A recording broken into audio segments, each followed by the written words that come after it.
使嗌救命，呢度係全香港最安全嘅伊士能源石油氣庫。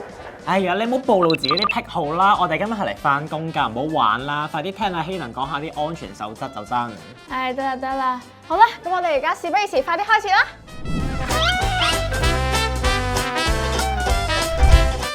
卡卡，青衣石油氣庫係咩地方嚟㗎？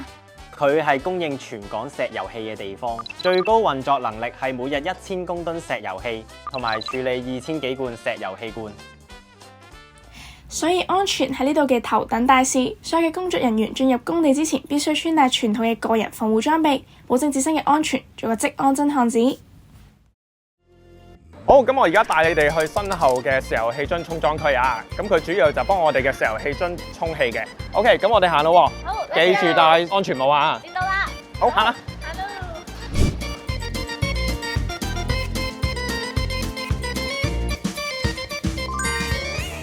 好，咁我哋而家咧呢度睇緊嘅係咩嘢啊？而家咧就係我哋而家去做分罐入氣啊！咁咧首先咧啲瓶裝車佢哋吉樽翻嚟嘅時候咧，就要翻睇下啲樽咧佢個 condition 係點，個 condition 比較好啲，我哋就會經過呢個輸送帶去準備入氣咯。哦，明白。你而家有啲咩任務啊？而家你哋就幫我去睇一睇究竟啲樽係靚仔唔靚仔啦，或者係個試下日期有冇過期嘅。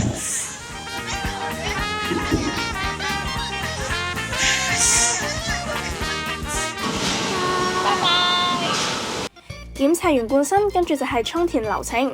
首先用鹼水清洗罐身，去除油脂同污漬。第二步就係充填石油氣，經過全自動嘅石油氣充填轉盤，按重量充滿，再覆磅確認重量正確，最後檢查有冇洩漏。好啦，咁我哋啱啱咧就見到有2個石油氣罐啦。咁咧啱啱我哋首先睇到嘅第一個咧，你可以見到咧佢入邊啲水咧非常之清澈嘅。乜嘢雜質都冇咁樣嘅睇落去，咁我哋睇到第2個罐嘅時候咧，我哋可以見到其實上面咧有好多泡泡啦，好似咧啲番梘水咁樣咧，不斷咁樣冒泡。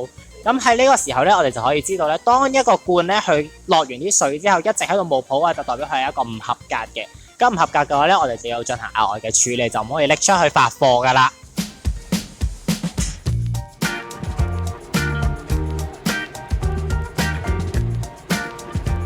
除咗罐裝石油氣，呢度仲有巨型缸車，負責送氣到全港所有屋苑。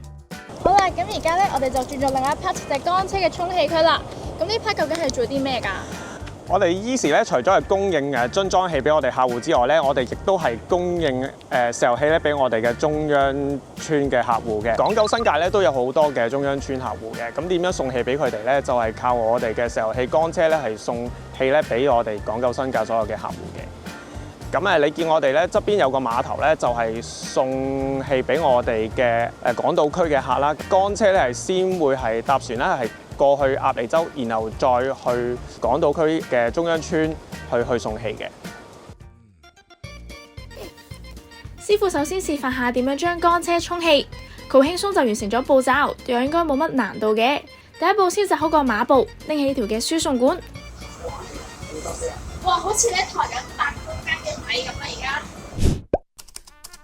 嚟到最後一部分，我哋就要了解關於石油氣嘅操作安全指引。眾所周知，石油氣使用有好多安全細則需考慮。Hayden， 我哋點樣確保呢個地方安全呢？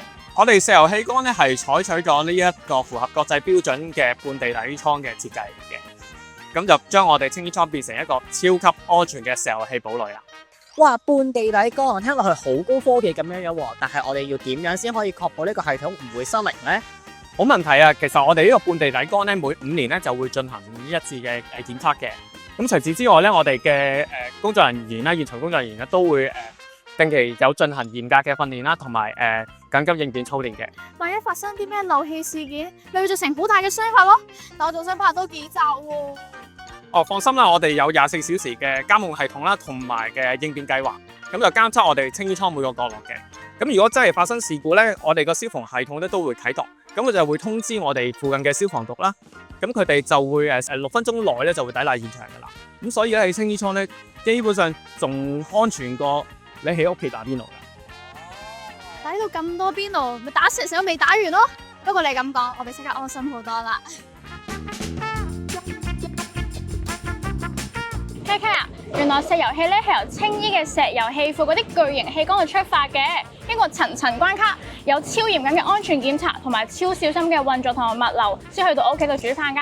係唔單止淨係你屋企煮飯啊，嗱，好似餐廳炒菜，或者係鏟車運輸貨物，甚至係公園入邊你見到嘅嗰啲報蚊嘅燈咧，其實有機會都係用緊石油氣㗎。下一集我哋就會深入社區入邊，去唔同嘅石油氣專門店嗰度探秘一下，睇下我哋究竟可以學到啲乜嘢新花樣啦。記得留意我哋下一集啦，拜拜。請訂閱我哋嘅 YouTube 頻道，記得撳埋個鐘仔啊！